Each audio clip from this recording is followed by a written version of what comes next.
Okay, so it's 4:30 a.m. on Tuesday, March 7th. I am actually in the process of trying to get ready for work. I have to be at work fairly early every day, and this job requires a lot of intellectual focus, education, mental capacity, and information processing. So I kind of have to be awake and alert for this job. I can't just sit there and stare at the wall all day. I have to give a lot of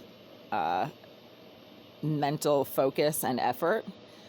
So I get up pretty early so I have time to wake up and to get ready before having to head out. And I wake up at a different hour every single morning. Sometimes it's 3:30, sometimes it's 4. On late days it's 4:30.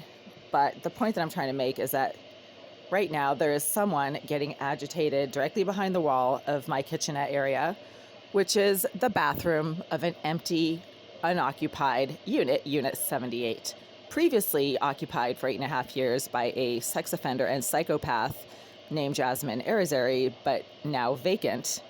Ms. Arizari was moved one unit over by management. Wow, that's a huge move. That's very significant.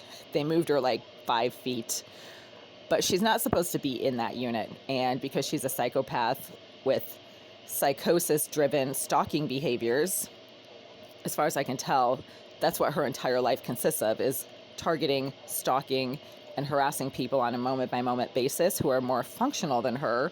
Because she's so psychotic, she doesn't know what to do with herself unless she latches onto people who are functional, and then she basically tapeworms them.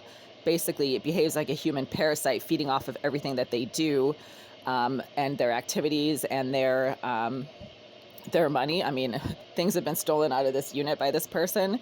She's quite prolific, which means very good at using keyless entry methods to access this unit. And she takes things out of this unit. My wallet was stolen by her with almost $100 in cash in it, as well as a number of credit cards and my social security number, etc. So this person is a human parasite, basically, and management thinks that she walks on water. They're allowing her to basically run the prison.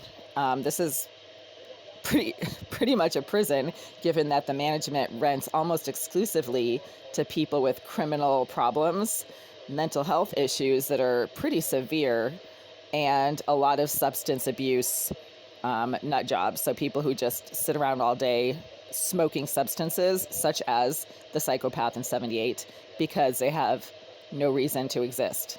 As far as I can tell, these people are complete wastes of space. And that's a fact.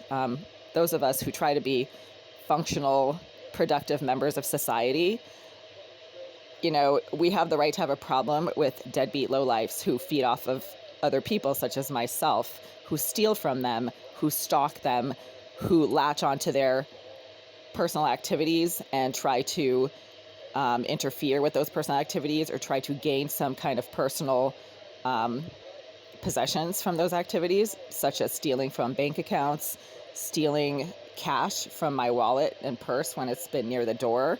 Somebody keeps breaking and entering into this unit by picking the lock, taking things that I've left around the door area, and those things have not been seen again.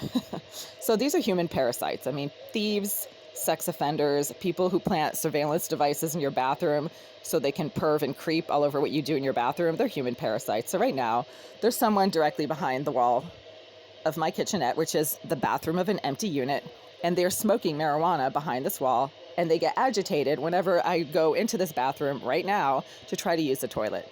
I can't use the toilet in that bathroom because there is a sex-offending psychopath sitting in an empty bathroom of an empty and vacant unit that is not part of her rental agreement, engaging in deliberate, targeted stalking behaviors through the walls based on some type of first-hand, moment-by-moment knowledge that she has of what I do in the privacy of my bathroom. So there's absolutely no way she should know when I'm trying to step into my bathroom to use it, but she does.